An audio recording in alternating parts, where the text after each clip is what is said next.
Friends, welcome to genesis. कल हमने part 1 of J&K reorganisation act discuss किया था। आज पार्ट 2 ऑफ वीडियो जो हमारी सेक्शंस 57 से लेके 103 तक रह गई थी, उसमें से मोस्ट इंपॉर्टेंट सेक्शंस कौन सी हैं, आज वो सारी एक बार डिस्कस कर लेंगे। सेक्शन 57 जो बेसिकली बात करती है abolition of legislative council of the state of Jammu and Kashmir. अब हमें एक चीज पता है कि पहले जब यहां पे रीऑर्गेनाइजेशन एक्ट इनैक्टमेंट नहीं हुई थी, उससे पहले स्टेट बाइकैमरल लेजिस्लेचर था। मतलब कि यहां पे दो हाउसेस हुआ करते थे, one is legislative assembly and second is legislative council. अब सेक्शन 57 ने J&K रीऑर्गेनाइजेशन एक्ट 2019 के इस लेजिस्लेटिव काउंसिल को एबॉलिश कर दिया।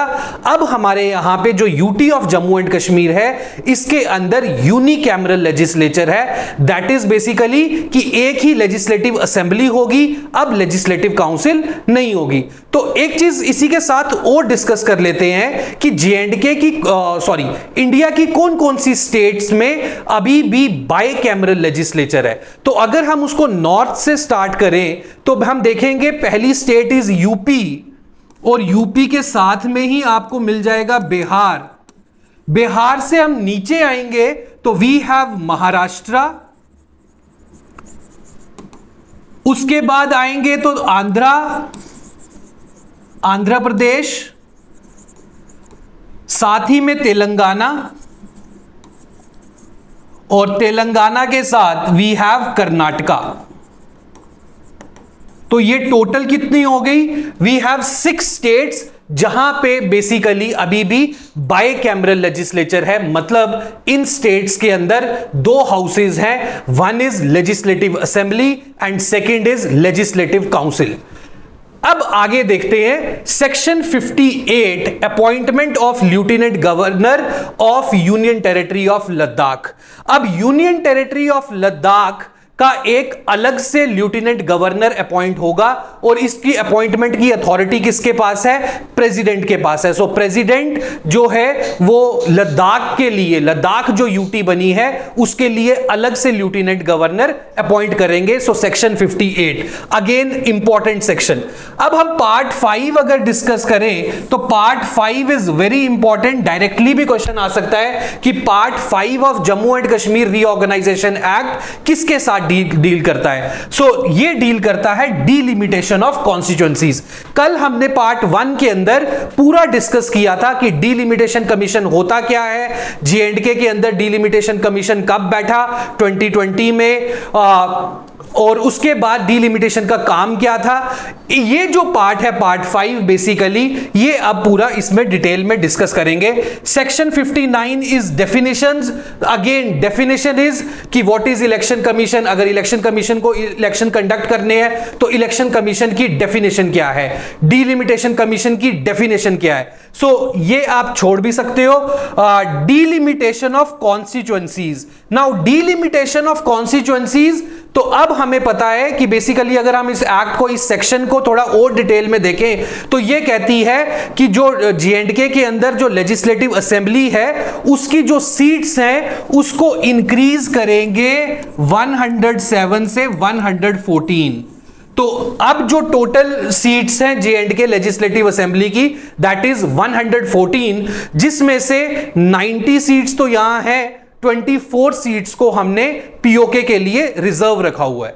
सो नेक्स्ट सेक्शन 61 कहती है power of election commission to maintain delimitation orders up to date. अब ये यू कैन लीव। इसके बाद जो हमारे लिए इंपॉर्टेंट सेक्शंस हैं that is special provisions as to readjustment of assembly and parliamentary constituencies. तो अभी हमने देखा है डीलिमिटेशन कमीशन की जब रिपोर्ट आई उसके बाद हमने बेसिकली एक नई पार्लियामेंट्री कॉन्स्टिट्यूएंसी बना दी है, जो पहले जम्मू पुंछ हुआ करती थी और अनंतनाग कश्मीर में एक अलग पार्लियामेंट्री कॉन्स्टिट्यूएंसी थी। नाउ हमने जम्मू वाली जो पार्लियामेंट्री कॉन्स्टिट्यूएंसी है उसको रजौरी तक रखा है, और रजौरी से आगे वाला एरिया को अनंतनाग के साथ जोड़ के एक नई पार्लियामेंट्री कॉन्स्टिट्यूएंसी बनी है। अब कल भी हमने डिस्कस किया था तो J&K यूटी के पास टोटल रिप्रेजेंटेशन कितनी है पार्लियामेंट के अंदर, लोकसभा के अंदर मतलब J&K से कितने लोग जाते हैं, so that is 5। So total जो लोकसभा के अंदर सीट्स है हमारी वो है 5। राज्यसभा के अंदर कितनी है, राज्यसभा के अंदर हमारी है 4। नेक्स्ट सेक्शन पे चलते हैं, that is part 6 schedule caste and scheduled tribes. So basically applicability of scheduled caste order and applicability of scheduled tribe order. तो जिस भी प्रोपोर्शन में ये सेक्शंस बात करती हैं, आपको सिर्फ डायरेक्टली यू कैन रिमेंबर, क्योंकि पेपर की जो अप्रोच है दैट इज फैक्चुअल, तो शेड्यूल कास्ट के एप्लीकेबिलिटी ऑफ शेड्यूल कास्ट तो वो डायरेक्टली क्वेश्चन पूछ लेगा किस सेक्शन। बेसिकली कहना क्या चाहता है, कहना ये चाहता है कि शेड्यूल कास्ट की जिस प्रोपोर्शन में पॉपुलेशन है, 1989 का एक स्पेशल ऑर्डर है शेड्यूल्ड ट्राइब्स के रिलेशन में, सो उसको बेसिकली आपको इंप्लीमेंट करना है। तो जहां जितनी पॉपुलेशन शेड्यूल्ड ट्राइब की है उस प्रोपोर्शन में उनको सीट्स दी जा सकती हैं, और जितनी प्रोपोर्शन पॉपुलेशन की एससीज की है उस प्रोपोर्शन में उनको लेजिस्लेचर के अंदर रिप्रेजेंटेशन दी जा सकती है। So next we have is part 7। Part 7 की सेक्शन 67 जो है वो बेसिकली इंपॉर्टेंट है, that is consolidated fund of the union territory of Jammu and Kashmir. तो आपने इंडियन कॉन्स्टिट्यूशन जब पढ़ा तो आपने वहां पे 3 तरह के अकाउंट्स गवर्नमेंट ऑफ इंडिया के पढ़े होंगे।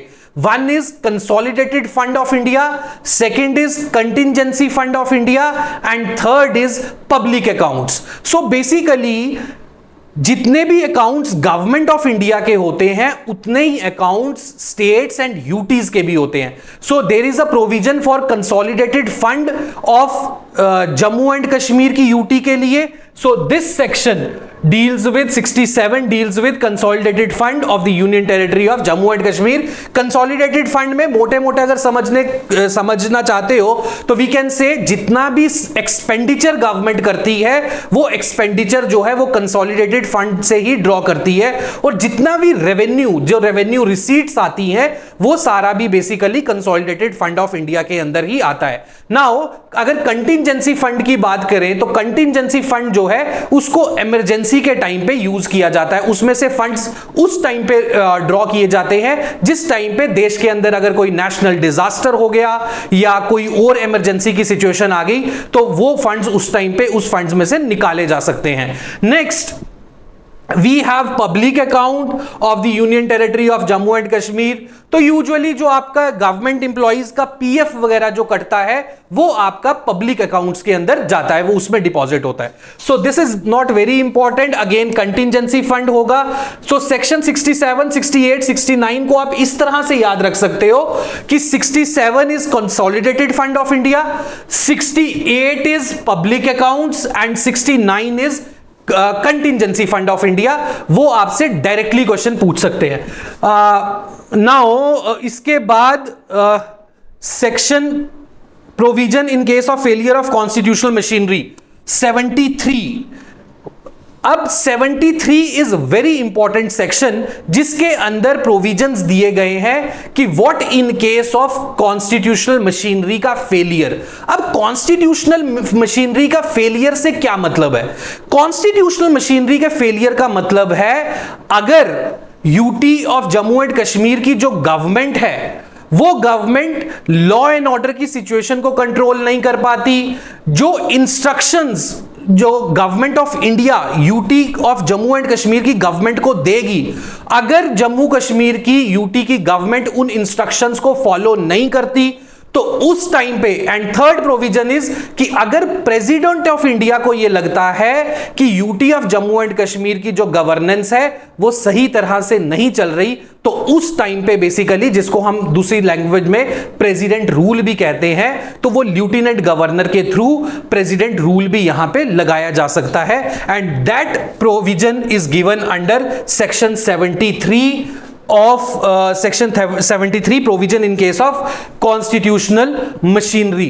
now मुझे एक चीज बताओ, इंडियन कॉन्स्टिट्यूशन का कौन सा आर्टिकल डील करता है प्रेसिडेंट रूल के साथ। सो आर्टिकल 356, हमें पता है कि 3 तरह की देश के अंदर इमरजेंसीज लगती हैं। One is national emergency, article 352, state emergency या फिर प्रेसिडेंट्स रूल जिसको हम बोलते हैं आर्टिकल 356 के अंडर यूज होता है, और तीसरी तरह की जो हमारी इमरजेंसी है that is financial emergency, article 360 के अंदर लगाई जाती है। नाउ अब चलते हैं आगे।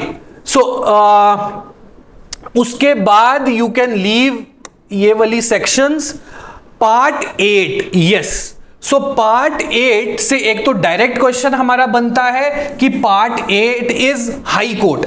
सो हाई कोर्ट यहां पे किस तरह से काम करेगा, जजेस किस तरह से आएंगे, तो part 8 deals with high court. 75 कहती है high court of Jammu and Kashmir to be common high court. Now ये जो कॉमन हाई कोर्ट है ये किस किस के लिए है? ये कॉमन जो हाई कोर्ट है ये UT of Jammu and Kashmir and UT of Ladakh के लिए ये कॉमन हाई कोर्ट रहेगा। Section 76 not important, practice and procedure of common not important, 78 is not important. Part 8 आप याद रख सकते हो कि part 8 of Jammu and Kashmir reorganisation act 2019 deals with high court, और उसकी ये जो सेक्शन है 75, high court of Jammu and Kashmir to be common high court.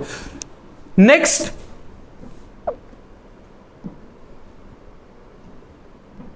Section part 9, advocate general of union territory of Jammu and Kashmir. अब इस पे आ जाते हैं कि एडवोकेट जनरल क्या है, what is advocate general. Now आप जब इंडियन कॉन्स्टिट्यूशन को पढ़ते हो तो वहां पे जो highest law officer of government of India या कंट्री का जो होता है, जो बेसिकली गवर्नमेंट ऑफ इंडिया को पूरी इंडियन टेरिटरी के अंदर किसी भी कोर्ट के अंदर रिप्रेजेंट कर सकता है, उसको हम क्या बोलते हैं? उसको हम बोलते हैं अटॉर्नी जनरल ऑफ इंडिया।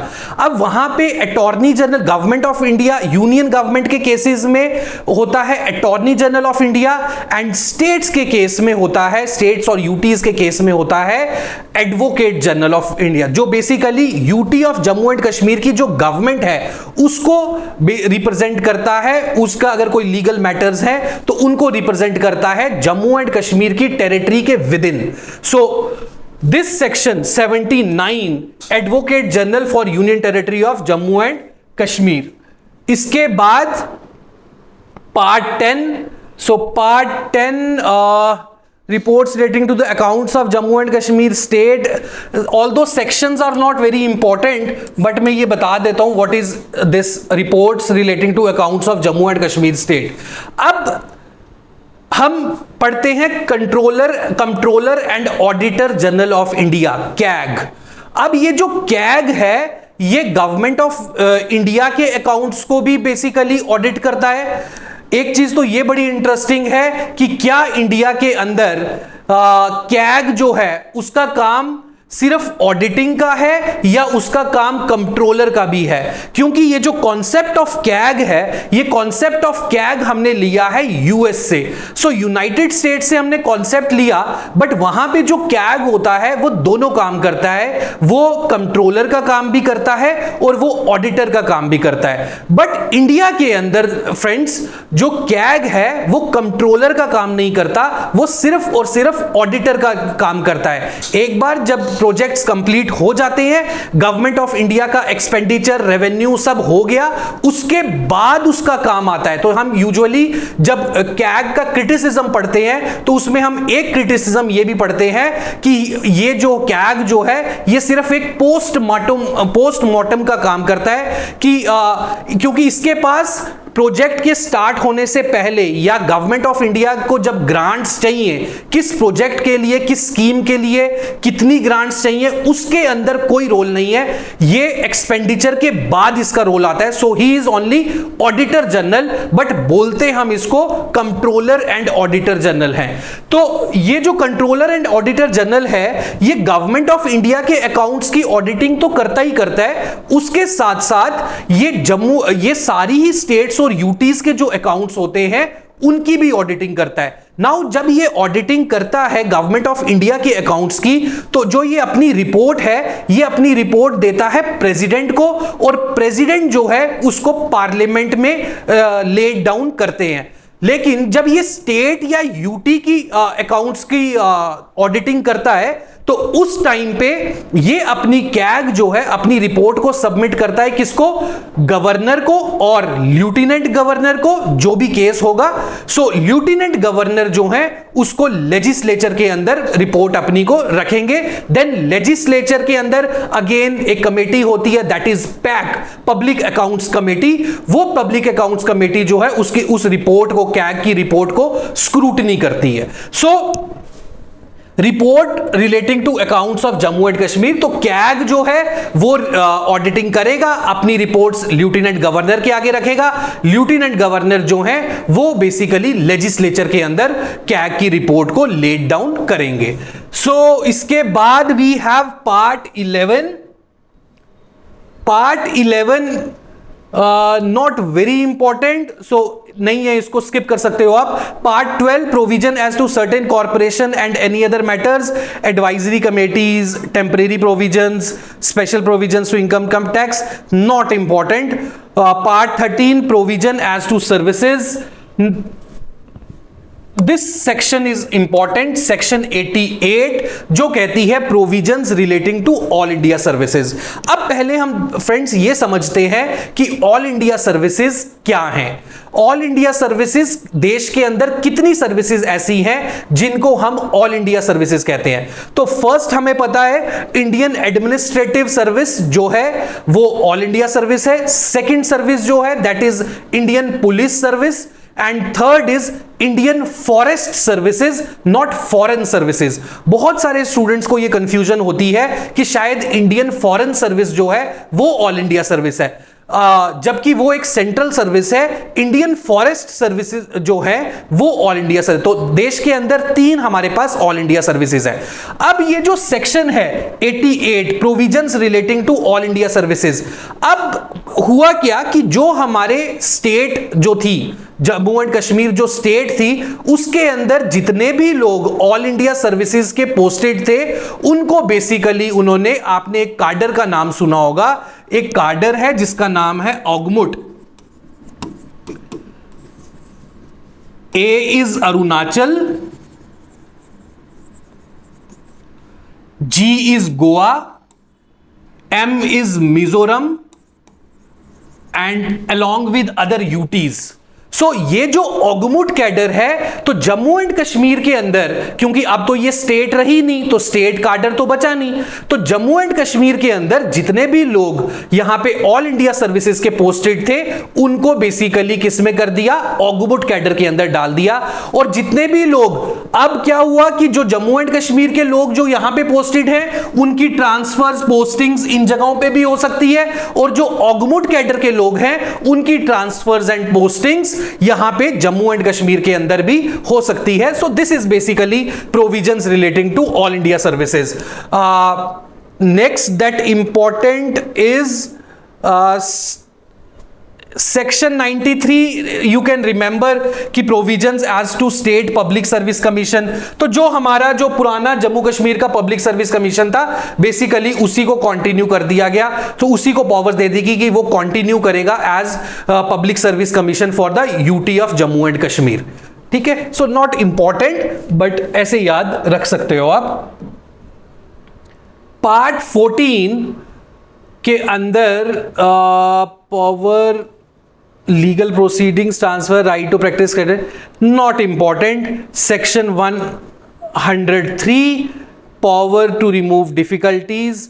तो ये आपके बेसिकली हमने सारी की सारी सेक्शंस को डिस्कस कर लिया। ये सारी इंपॉर्टेंट सेक्शंस मैंने बेसिकली आपको बता दी कि कौन कौन सी सेक्शंस आर इंपॉर्टेंट और कौन सी आर नॉट इंपॉर्टेंट, जिनको आप छोड़ भी सकते हो। लेकिन अब 2-3 चीजें हैं जो हमें डिस्कस करनी है। कल वीडियो के एंड में, लास्ट में मैंने आपको 1-2 क्वेश्चंस पूछे थे। वन इज कि ये जो हमारा Jammu and Kashmir reorganisation act है, इस एक्ट के अंदर इसके टोटल पार्ट्स कितने हैं? सो टोटल पार्ट्स आर,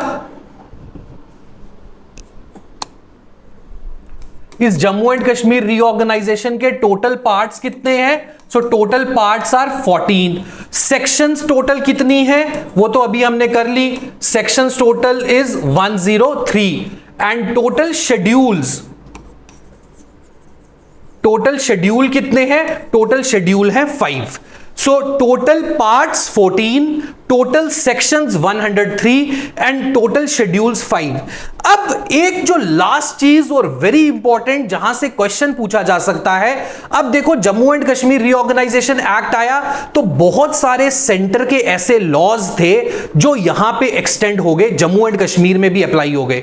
बहुत सारे स्टेट के ऐसे लॉज थे जिनको रिपील कर दिया गया, अब उनकी एप्लीकेबिलिटी खत्म हो गई, और बहुत सारे ऐसे स्टेट्स के लॉज थे जिनके अंदर हमने अमेंडमेंट्स की। Now how many central laws have been extended to this UT of Jammu and Kashmir?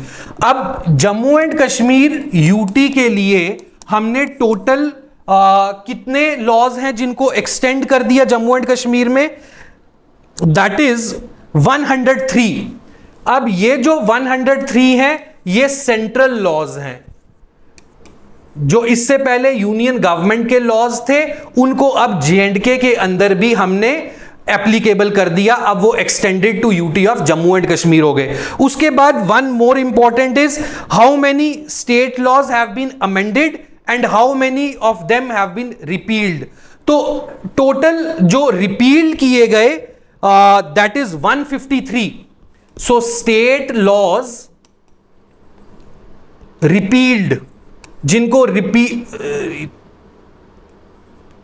Repealed state laws जिनको रिपील कर दिया गया वो रिपील्ड हैं आपके 153, एंड जिनको अमेंड किया गया, जो पहले थे बट उनको रिपील नहीं किया गया, उनको अमेंड कर दिया गया। सो वो अमेंडेड जो लॉज हैं वो हैं आपके 7 स्टेट लॉज। 7 तो 7 स्टेट के ऐसे लॉज हैं जिनको हमने अमेंड किया। सेंट्रल लॉ जो पहले Jammu and Kashmir reorganisation act के लागू होने से पहले यहां पे नहीं थे, उसके बाद यहां पे अप्लाई हुए, सो वो आपके 103, एंड उसके अलावा जिनको रिपील्ड कर दिया गया स्टेट के लॉज को वो है 153, अब वो J&K में अप्लाई नहीं होते। So these are very important facts and I do not want to be factually incorrect, क्योंकि आप जो यहां पे पढ़ोगे वही आप याद करके जाओगे, तो इसीलिए आपको ये सारे मैंने आपको फैक्ट्स जो हैं वो मैंने आपको बता दिए हैं जम्मू एंड कश्मीर से रिलेटेड। नाउ आप जो भी बच्चे चाहते हो कि J&K पंचायती राज एक्ट जो हमारा है 1989 का, और उसमें रिसेंटली 2020 में हमने कुछ अमेंडमेंट्स देखी हैं, जितने भी बच्चे ये चाहते हैं कि जम्मू एंड कश्मीर, जिस तरह से हमने रीऑर्गेनाइजेशन एक्ट को डिस्कस किया, अगर आप चाहते हो कि पंचायती राज को भी एक बार अच्छे से डिस्कस किया जाए तो आप कमेंट सेक्शन में हमें बता सकते हो। Thank you.